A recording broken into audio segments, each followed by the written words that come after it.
పచ్చని చెట్ల గురించి ర్యాలీ చేస్తున్నాము. పర్యావరణం మనుగడ కోసం చాలా మంది చెట్లను దాన్ని గుర్తించకుండా చాలా మంది చెట్లను నరుకుతున్నారు. దీనివల్ల మానవ మనుగడనే అంతమవుతుంది. కాబట్టి చెట్లని ప్రతి ఒక్కరూ ఒక చెట్టుని నాటాలని కోరుకుంటూ మేము ఈ ర్యాలీని నిర్వహిస్తున్నాము. చెట్లని నరకకూడదు.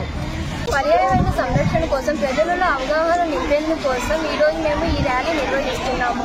కరోనా సమయంలో కూడా ఎందరో మంది ఆక్సిజన్ దొరక్క ఎన్నో ఇబ్బందులు ఎదుర్కొన్నారు. అలాంటి ఇబ్బందులను ఎదుర్కోకూడదని ప్రతి ఒక్కరూ ఒక్కొక్క మొక్కను నాటి పర్యావరణాన్ని సంరక్షిస్తారని ఆశిస్తున్నాను.